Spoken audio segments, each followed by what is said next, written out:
Hello there and welcome to the news on NTA International. You can watch this news on Vision TV 247 and other social media platforms displayed on your screen. I am Vivian Ezadife and the sign language interpreter is Shegun Ajayi. Let's bring you the headlines. President Bola Tinubu, as ECOWAS chairman, bills to witness change of baton in Senegal for the inauguration of Bassirou Diomaye Faye as president.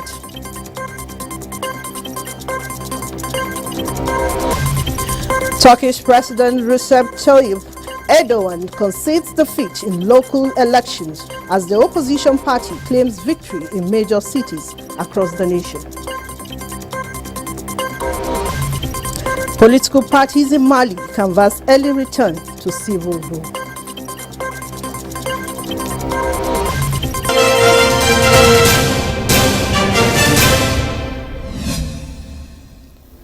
Now to the news in details.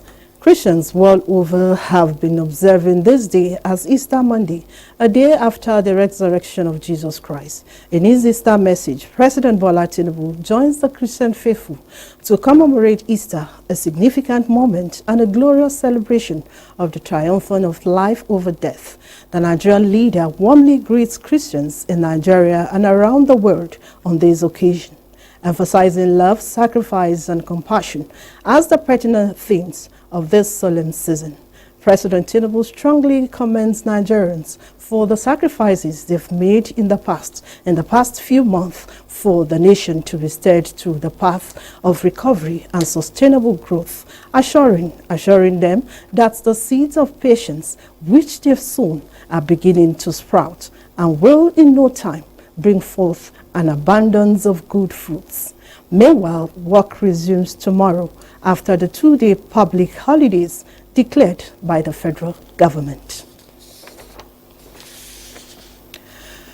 Meanwhile, President Bola Tinubu is scheduled to be one of the special guests to attend the inauguration of Senegal's president-elect Bassirou Diomaye Faye. A statement by the presidential advisor on media and publicity, Ajure Ngalale, indicates that the president's one-day trip to the West African country is on the invitation of the Republic of Senegal. President Tinubu, who is the chairman of ECOWAS Authority of Heads of State and Government, will join other regional leaders to witness the inauguration at the Amidio Exhibition Center on Tuesday, 2nd of April. Mali's main political parties are calling on the country's military junta to set timeline for the conduct of presidential elections. Chukwunon Sonwabweze reports that the West African country has been under military rule since August 2020. Some of Mali's main political parties and civil society groups in a joint statement called on authorities to set up an institutional framework for polls as soon as possible, threatening to use all legal and legitimate avenues for the return of normal constitutional order in their country. This latest request by political parties in Mali for a time frame for the conduct of presidential elections is coming after the ruling junta failed to organize polls within a promised 24-month transition back to democracy. Regional blocs have been trying to negotiate transitions, but the interim government is dragging its feet. Mali's current junta seized power in a second 2021 coup and later promised to take 24 months from March 2022 to restore civilian rule, a period that elapsed last month. The military junta had in June 2022 passed a new electoral law, but said in September last year that it would postpone February elections for technical reasons, sparking outrage among political groups. Mali has been under military rule since August 2020, the first of 8 coups in West and Central Africa over 4 years, including in its neighbors Burkina Faso and Niger. Chukwunon Sonwabweze, NTA News. Turkish President Recep Tayyip Erdogan concedes defeat in the country's local elections as the opposition party claims victory in major cities across the nation.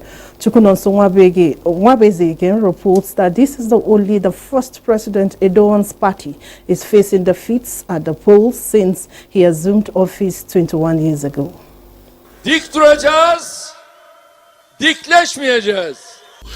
President Erdogan, while addressing his supporters in Ankara, the capital city of Turkey, says the outcome of the vote will serve as a turning point for his party after being in power for more than 2 decades. Results from across the nation of 85 million people showed major advances for the Republican People's Party (CHP) at the expense of Erdogan's Justice and Development Party (AKP. With Turkey's main opposition party claiming big wins in the main cities of Istanbul and Ankara, the results were viewed as a significant blow for Erdogan, who had hoped to regain control of the cities less than a year after he claimed a third term as president. He led the campaign to win in Istanbul, where he grew up and became mayor. But the incumbent mayor, who first won the city in 2019, secured a second victory for the secular opposition party, CHP. In the capital, Ankara, opposition mayor Mansur Yavaş was so far ahead of his rival on 60% that he declared victory when less than half the votes were in. Supporters blocked all the main roads in the city, waving flags as they celebrate the landmark victory.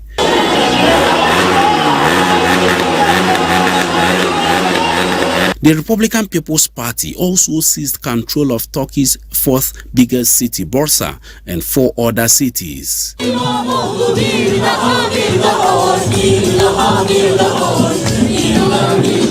This is the first time since President Erdogan came to power 21 years ago that his party AKP suffered defeat across the country at the polls. NTA News.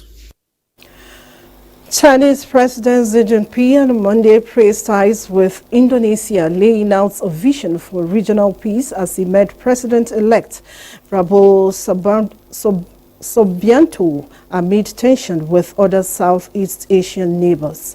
Chukunonso Nwabeze also reports. Welcome to China. Thank you very much. Yes, sir. Thank you very much. Prabowo Subianto is making his first visit to a key trade partner of Jakarta since his victory in last month's election. China is one of the biggest sources of foreign direct investment in Indonesia and has poured billions of dollars into projects in the nation. Chinese President Xi Jinping told Prabowo during talks in Beijing on Monday that bilateral ties have entered a new stage of jointly building a community with a shared future.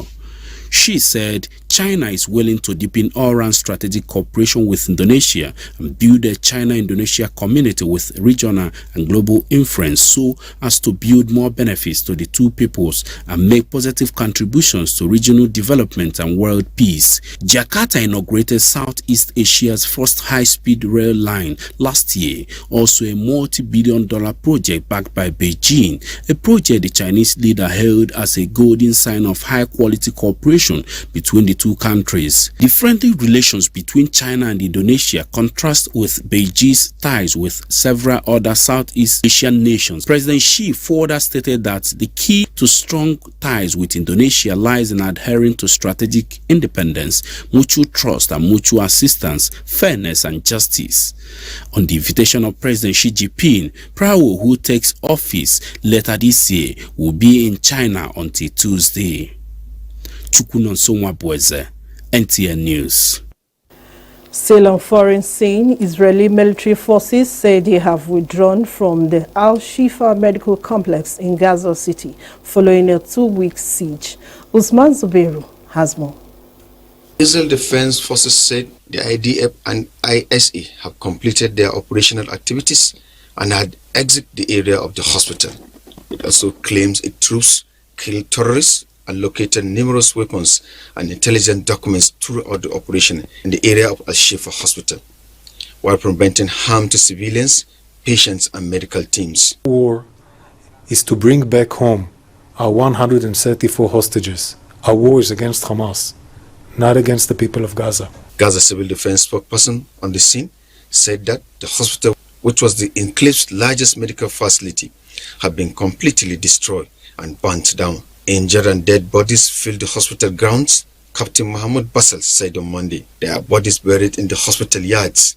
More than 30 wounded people were transported from Al-Shifa to the Al-Bastik Hospital, east of Gaza City, Bassel also said. In Abuja, Usman Zubeiru, NTA News. Uganda's coffee exports dropped by 9.4% in February 2024 compared to the same month last year. The latest report by the Uganda Coffee Development Authority shows Uganda exported 430,000 bags of coffee in February 2024 compared to 480,000 bags in 2023. Mohamed Abdel Samad is ensuring the finest grind of coffee enters the export market from Uganda. Uganda mostly exports raw coffee beans, but Mohamed is shipping processed coffee, which fetches a higher price. He's also improved on packaging to attract buyers. We are doing the necessary steps to get it direct to the consumer consumption, initiated from Uganda, not in another country. By doing this, actually we are, the concept of add value to any product. Yeah. The Sudanese exporter has been working in the Ugandan coffee industry for nearly a year now. He's setting up a system to promote processing across the country to improve production. We have already created collection centers around in Uganda, and we have now about 3 or 4, and we are exporting hauling milling machines from China, around 16, and we are going to disturb in these centers, and we will be near the farmers. Coffee exports fell by the most in 14 months in February due to a drought in the Mount Elgon region. Uganda has an ambitious target of nearly tripling its export volumes by 2030, and it hopes to do this by adding value to its coffee, by improving its quality and boosting revenues. The coffee agency is now training farmers on how to get new varieties that are drought resistant to try and mitigate climate change so that exporters like Mohamed can have the best quality bean. Laberica is a variety which has been growing here in the forests, but later on domesticated by farmers. So it is highly resistant to drought, but also tolerant to some pests and diseases. If you look at its cup quality, it's not very good, but our interest here is to get those other characteristics of it has a big rooting system which can help it to get acclimatized in areas which are dry. Coffee is Uganda's top agriculture export, and the country is Africa's leading exporter of coffee beans. Mohamed says he's hoping to scale up export volumes of value-added coffee with new coffee varieties hitting the market. Back home now, the quest of Nigerian youth for socio-economic growth will be better realized if they can key into opportunities that abound in ongoing programs and interventions by the current administration. Nigeria's First Lady Oluremi Tinubu stated this during an audience with executives of Youth Wing of Christians Association of Nigeria, Your Weekend, who were at the villa on Easter homage. State House correspondent Adeniyi Taiwo has more. Although Easter Monday is a public holiday, the office of the First Lady, Oluremi Tinubu, was still opened to receive members of Youth Wing of Christian Association of Nigeria, Your Weekend, led by the national chairman, Belusom Chukwu Enworem.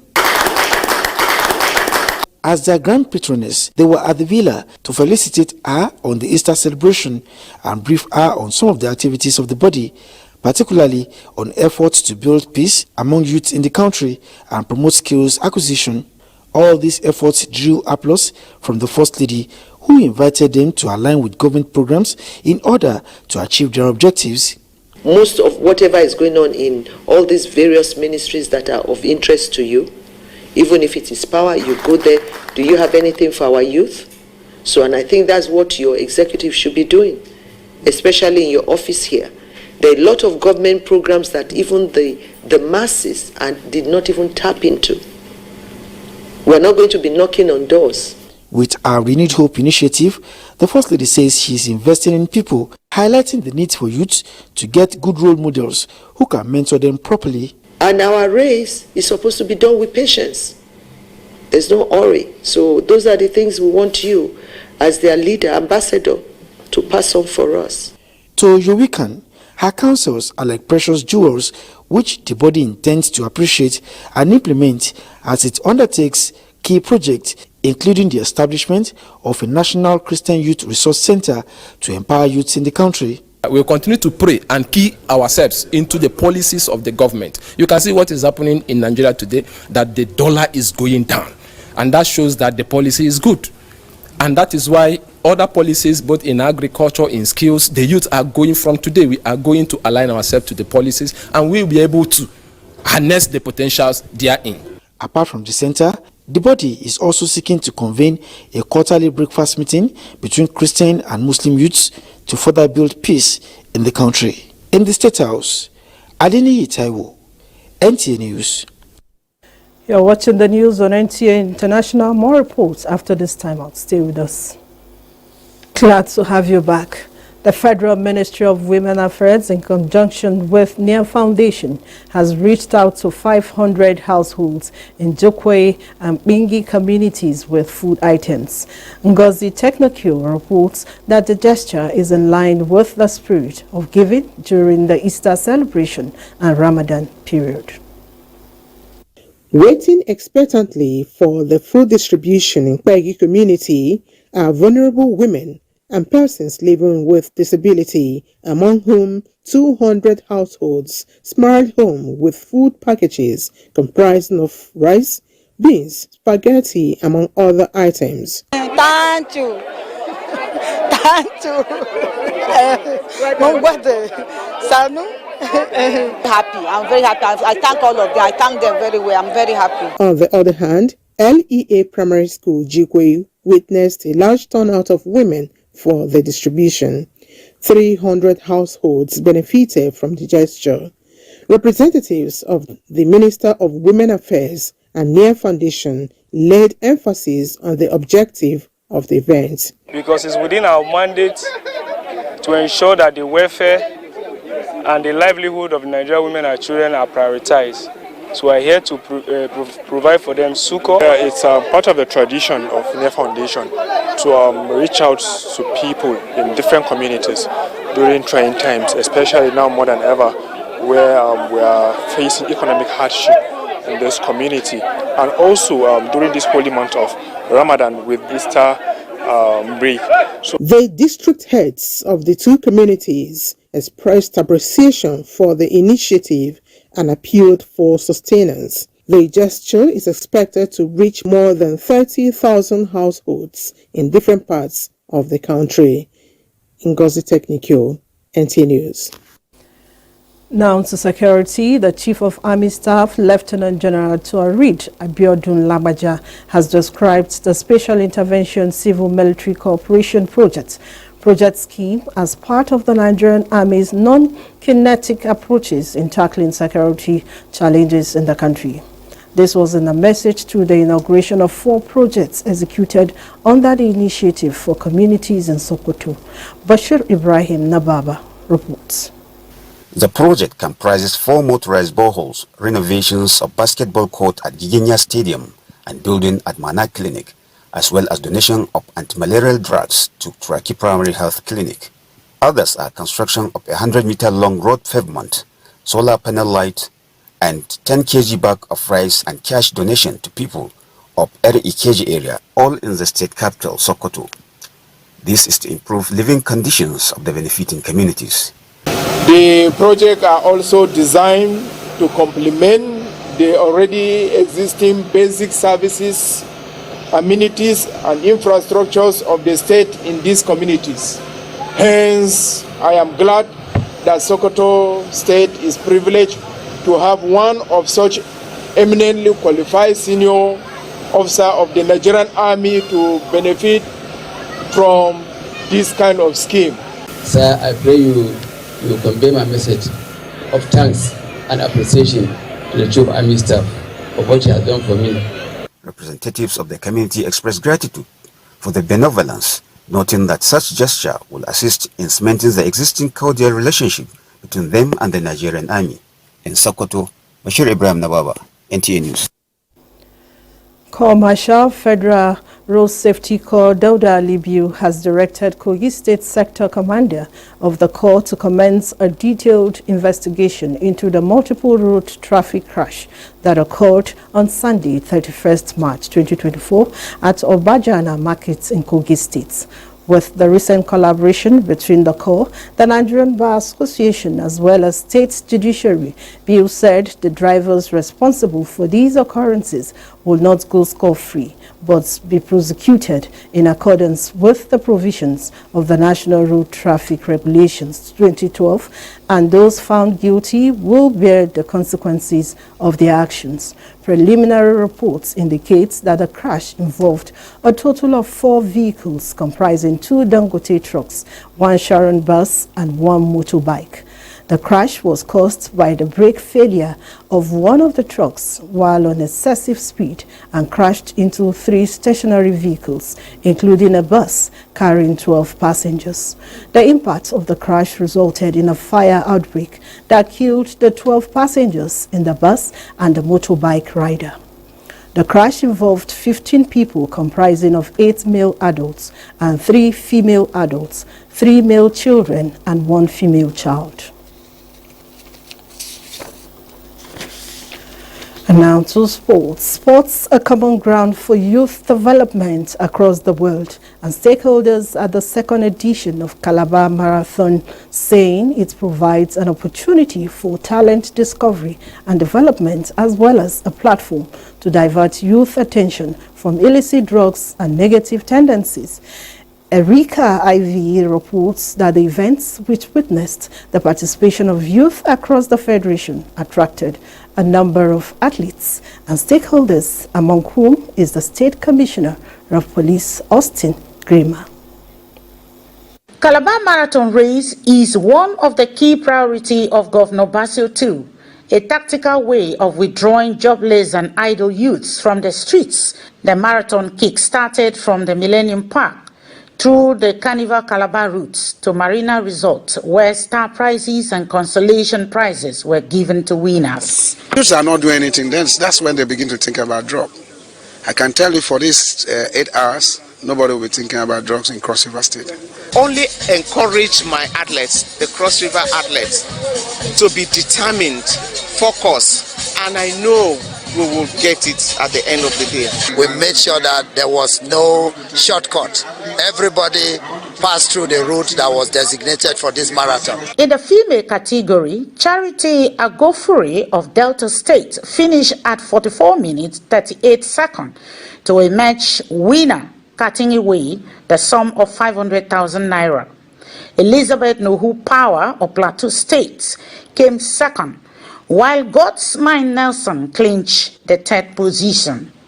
In the male category, Guam James Gyang of Plateau State finished at 39.08 seconds to come first with a sum of 500,000 naira presented to him. Shabe Dare Nyola of Ondo State came second, while Bapija Yusuf of Plateau State won 3rd position. I feel good and I feel happy winning the Calabar City Marathon. Stakeholders at the sporting event advised government to invest more in sports while encouraging youth participation in sport for self-development and livelihood. This year's marathon is abstinence from drugs because when the youth are not gainfully employed, or when they are not busy with positive activities, they get involved in criminalities. They should come out and key into the extra efforts being put in place. 2024 Calabar Marathon is a pointer to the popular Obudu International Mountain Race. The theme for this year is Say No to Drugs. In Calabar, Erika Ivi, NTA News. Let's now check the weather prospect for Tuesday in Nigeria and other parts of the world.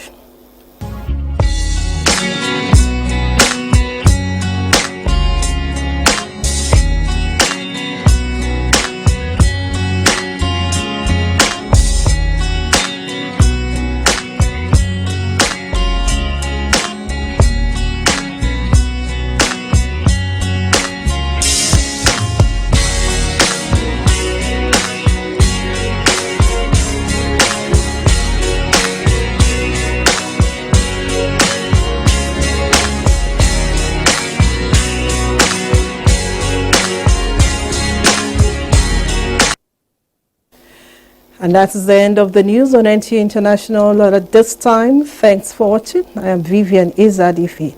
The sign language interpreter has been Shegun Ajay.